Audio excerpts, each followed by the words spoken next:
Welcome, ladies and gentlemen. Mind Over Matter TV is back. I'm a lazy SOB, but I make videos when I can. Today, I'm here to talk about my reactions to the college football playoff top 25 list that was revealed last night by the CFB playoff committee. This is the first list ever created by this committee, as this playoff system is brand spanking new.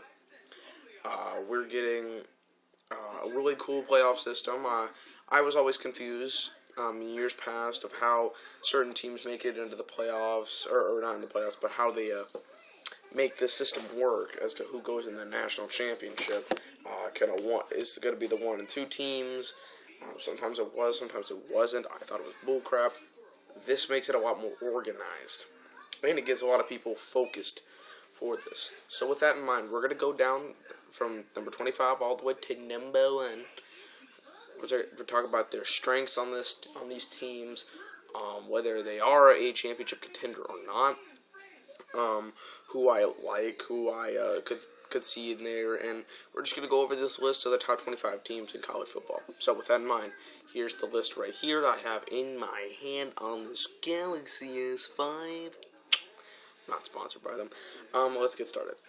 So, the first list, October 28, 2014 college football playoff top 25. Number 25 is Louisville. I really haven't followed them since Teddy Bridgewater left. I've heard they got a good dynamic team and works. And these first couple of teams, I'm not going to really talk about much because they're not going to be championship contenders as you go on. But, Louisville starts that list off. Okay. Duke, number 24. I've heard some good things about Duke, and when you hear Duke, it's more of a basketball school, obviously. But Duke has been playing actually kind of well with that one loss in their division. They know what they're doing, but Duke is such a small school that I just don't think that they can do anything to get up in these ranks. Dude, even an undefeated team in Marshall is not even on this list because they're such a small school. That's what happens, dude. Number 23, East Carolina. They've been surprising some people. East Carolina. Kind of surprising right there, but I haven't seen much of these games. And again, some of these lower ranks, you don't get to see much television from them. That's the bad thing about this. Okay. Sorry. I was glad I didn't press that button. I wanted to come in for a second. But East Carolina is surprising some people. And obviously they're not going to do it. They're not going to go to these playoffs. But getting in the top 25 this year is crucial for them as a school going forward, because they do have potential. I've seen a lot of great success from their receiving core. So hopefully they can succeed and move on to next year where they have a better opportunity, I guess. Number 22 is UCLA. UCLA has not played like anything they should have. They should not be on this top 25, in my opinion. They got routed by Oregon. They didn't play well in their games that they needed to win. This is just not a very good team. Brett Hundley is not, in my opinion, a good quarterback. Or, excuse me, a great quarterback. Because we were like, or Nick Hundley. Did I say Brett Hundley? Hold on, give me a second. I always forget it's Hundley. Brett Hundley. It's Brett. I don't know why I was thinking Nick. He's a good quarterback, but he reminds me too much of Teddy Bridgewater, and not in a good way. Like, Teddy Bridgewater was a good quarterback, but he really didn't have a dynamic team with him, and that's why they didn't get very far. He does not. The same thing here goes for Brett Hundley. He does not have a dynamic team. The running core isn't very strong. The receiving core is one of the worst in the top 25, in my opinion. So it just doesn't really work for them. And I'm glad they're low in this list, but they shouldn't be on this list at all. Number 21 is Clemson. They have taken a big hit since Taj Boyd and Sammy Watkins have been off this team. Especially Sammy Watkins. Sammy Watkins is such an elite receiver. He will be one of the top 5 receivers in the next 3 years. I guarantee you. As long as he does not get injured. Just like Julius Randle. God damn it, he got hurt. Taj Boyd was a great quarterback for them, and he did a lot of great successes to get Clemson to where they were. And Sammy Watkins was that explosive receiver for Boyd to throw to. Now, when you take the 2 most elaborate and efficient players on your team, you've got a cluster F of people coming in to try to fix that, and it just doesn't work. Cole Stout is a good quarterback. He just hasn't been getting a lot of chances because they want to throw people in, and it's really not working. They need to settle on a quarterback next year, and they need to focus. They would have been higher on this list had they beaten Florida State, which I'll get into in a minute, but they should have beaten Florida State. It was not Clemson's fault, in my opinion. I think it was a bunch of bullshit, but that's all I got to say there. So, Clemson's there at number 21. Good team overall, to a point. 20, West Virginia. They did beat Baylor, but, well, what else have you gotten, bro? Yeah, I'm glad they're on this list. I really am, but they haven't defeated anybody. The Pac-12, or the Big 12, is one of the weakest Power 5 conferences. In fact, it's probably the weakest. Big 10, maybe? You got Big 10, Big 12. Or is it Pac-10? Pac-12? Fuck, I don't know. SEC is obviously the best, number 1 conference by far. SEC West. But West Virginia, they beat Baylor. That's great. What else did they beat? So, that's all I gotta say. Number 19, LSU. Now, LSU does have a great win against Ole Miss, but they do have some disappointing losses. This was definitely a championship contender season for them, and it just didn't really work out for them. You play and you lose key games. It's not going to work to you. Now, if they can beat Alabama this next week, they can move up these rankings immensely, maybe into the top 15. But who did LSU lose to this season? I gotta figure out here. Maybe I should have done a little bit more studying, but I watch college football a lot. It is kind of my favorite thing. College football and football, watching sports in general, the Big 4 sports and as well as college, are some of my favorite things to do. Let's see here. LSU is in the SEC, so let's go to the SEC on the SportsCenter app, which you can get for free on the Google Play Store and the Apple Store. Oh my god, it's not working. So, okay, now it is. But there's going to be a key match that I'm going to talk about here soon. It is humongous in these playoffs. We got a bunch of big games. The hell was LSU?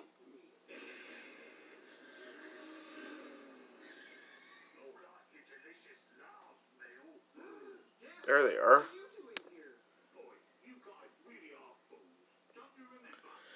Don't you remember?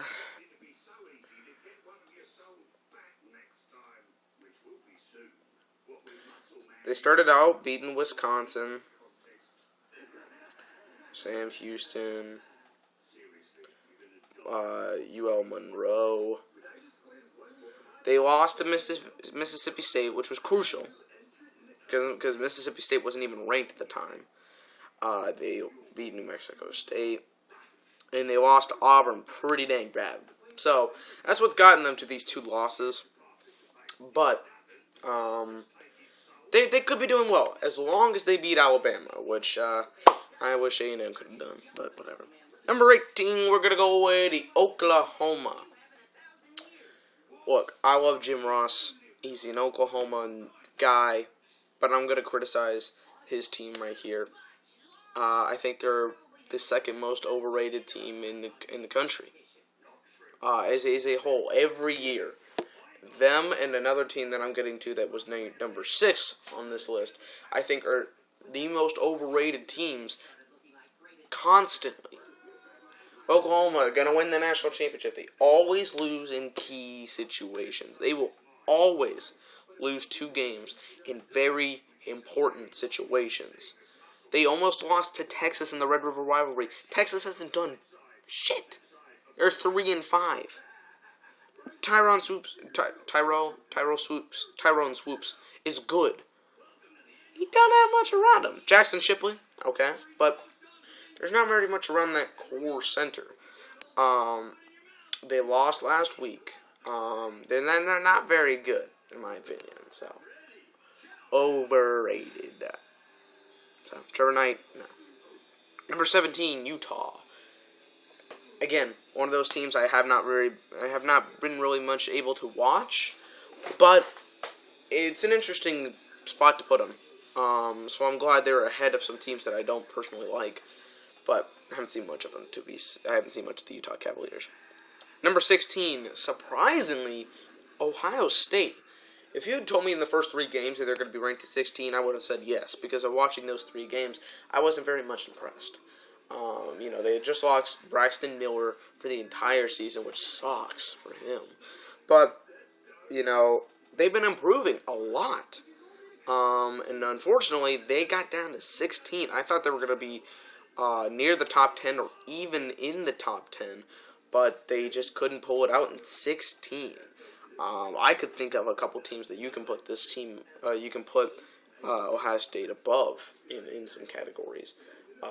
So, with that in mind, 16, yikes. They're going to be playing Michigan State next week, which will be crucial for both of them to play against, and we'll see how that goes. Number 15, Nebraska. My boy, Amir Abdullah, you better be in the top 3 in the Heisman, because you're a freaking boss.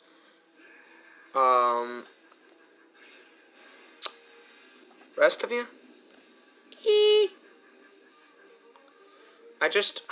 I'm not a big fan of Nebraska either. I think they can do something, but, there's always one of those teams where they're just, I don't know. Never really liked Nebraska. Number 14, Arizona State. Another overrated team. Let's move on. No, I'm not going to be that short. No, I don't want to say overrated. It's just 14 kind of surprised me there. They've had a key loss here and there, and don't see them going in there. These 13 teams right here have a shot at getting in this playoff. If their dominoes fall correctly, these 13 teams can be in the playoffs. Number 13 is Baylor. Baylor's going to have to beat Kansas State. Wait, is it Kansas State that they got to play next? They're going to have to beat their division opponents. Baylor had a very hard win against TCU. 61-58. Holy crap. TCU deserved it, in my opinion, to win there. And Baylor lost to Kansas State. I'm sorry. They had already lost to Kansas State. They're going to have to beat Kansas, which should not be difficult for them to do. They're going to have to beat, Oklahoma, which will be a big opponent for them because it's a rival. So you've got to beat crucial teams at the right time. And if you want to be in the playoff, which I don't think they will, but if you can have an opportunity, you have to win these games. Number 12, Arizona. They got this ranking because they beat Oregon. They beat one of the bigger teams in the country. And then they lost the next week. So I'm not too high on Arizona, but you got to give them chances, and I'm definitely giving Arizona a chance. This top 11, in my opinion, will definitely really attempt it. 12 and 13, I said, do have a chance, but 1 through 11 have great opportunities. Georgia is number 11. Todd Gurley's coming back for that Auburn game, if you guys don't know. That's crucial. They've been playing awesome without him, But if you put Todd Gurley in that game against Auburn, and we don't even know what's going to happen in a few weeks from now because there's crucial games coming up that are going to decide this playoff. But Georgia playing Auburn will be crucial for these standings, and Todd Gurley being in there is going to help Georgia immensely. Just keep an eye on it for them. Number 10 is Notre Dame. This was one of the biggest losses of this playoff. I thought they could at least make the top 8. Switch Michigan State, in my opinion, to number 10 instead of what position they're at. But Notre Dame, their one loss came to Florida State, and it was a very good game. Very entertaining to watch, but very fundamentally sound. I didn't really see many mistakes going on. In fact, the team they played made a lot more mistakes, in my opinion, than Notre Dame did. So I think Notre Dame is a very good team, and I think they can make a run for it. They just got to win crucial games in their division, like I said, and keep their momentum going. It's really their kind of thing to lose. I don't think they're going to make it at this point. I hope they do, though, because they've been playing very well. Number 9 is going to be Kansas State. Kind of surprised Kansas State is at number 9 in this, but they did beat Baylor last week, so that's going to help them a lot in standings. TCU, Kansas State is going to be a humongous game for them to play. Because not only will it decide basically who's the best in the division, but it will help one go up in the rankings. Let's say TCU wins. They can go from 7 all the way to 5, maybe even possibly the last playoff spot in number 4. That's crucial for them. So Kansas State has to win against TCU in order to be considered in rankings. They've been a good team. They've beaten Oklahoma and Baylor, but hopefully they can beat TCU if they want to. Obviously they got to beat TCU in order to be in this playoff.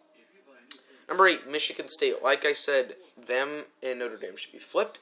But Michigan State's always had a fundamentally sound team, in my opinion. It's just a really great offense, very solid defense, and it goes to show you that not the humongously big team in Michigan State football can still make it in these high lists. Number 7, surprising people immensely, is TCU. They were still ranked number 10 in the AP poll after winning 82 to 23? 82 to 20 something, 82 to 27, after their game on their game against Texas Tech. 82 points doesn't get you a single spot up in the AP poll. I think that's stupid. And gladly, these people put them at 7, very very close to the next team that I personally hate. But TCU beats Kansas State. In my opinion, they go in this playoff. If the cards fall right, because the next 2 teams ahead of them. It's going to be hard to beat them up there, especially with this playoff committee. But putting them in 7 makes me feel a lot better with Garrett Boykin getting that opportunity to say, you know what, I'm going to go up and make the call. And they're going to play West Virginia this week, Kansas State next week. They beat this. They beat this. They win those 2 games. In my opinion, they definitely have a right to go into the playoff.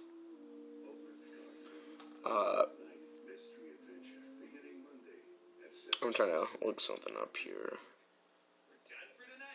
Did I say Garrett Boykin? It's Trevone Boykin.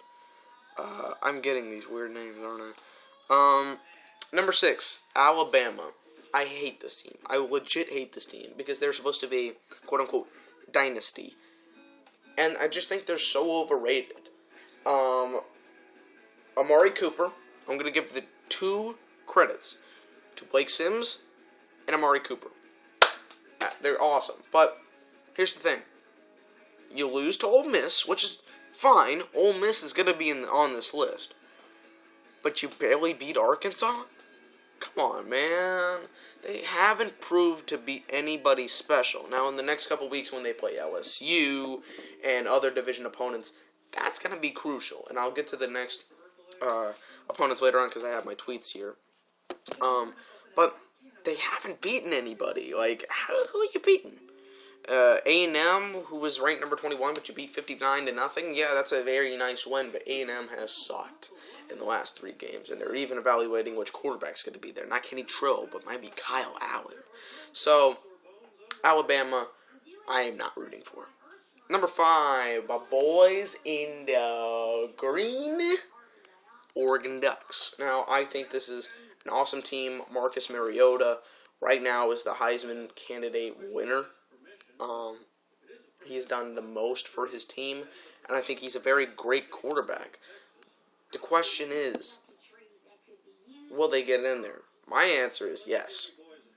With these 4 in this lineup and the amount of games they're going to have to play within this division alone, because 3 of the top 4 are in the SEC West, they're going to have to play each other. So whoever loses is going to have their spot taken. Oregon's going to be the one to step up if they keep winning what they're doing in the Pac-12. Now let's get to the top 4. The players, the teams in the college playoff. So far, number 4, Ole Miss. I'm so glad Ole Miss took over Alabama, because I think Alabama was overrated. Like I said, Bo Wallace, awesome quarterback, should be in this Heisman consideration. He's led his team to great victories, and although they didn't get the job done against LSU, it was a very competitive game. And I'm glad they took this into consideration. Ole Miss beat Alabama. Head-to-head competitions matter. Ole Miss getting over Alabama, crucial. I think they stay if they keep doing what they're doing. Auburn is at number 3, so 4 3s here. Auburn doing exceptionally well. They lost 1 time to Mississippi State in a great game. Other than that, they've been playing sound football. They beat LSU. They're going to have a crucial matchup in the Iron Bowl game against Alabama. We know what happened last year when that happened. So, Auburn has a good chance. Now, these next 2 teams, 2 and 1, I don't think will change. Florida State, who I think is overrated. I pretty much hate this team as much as Alabama. Jameis Winston, overrated quarterback. He never did anything for me to begin with. And, getting in all this trouble doesn't really help his situation. And number 1, the number 1, Mississippi State, Dax Prescott, awesome quarterback, one of the best. I love that this guy is their quarterback, and he deserves it.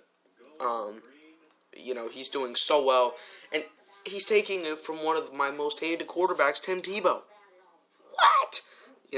So you gotta love it. Now, as I retweeted from Tony Barnhart, these are some big key matchups to decide these college playoffs. November 1st, which is this Saturday, we got Auburn, Ole Miss.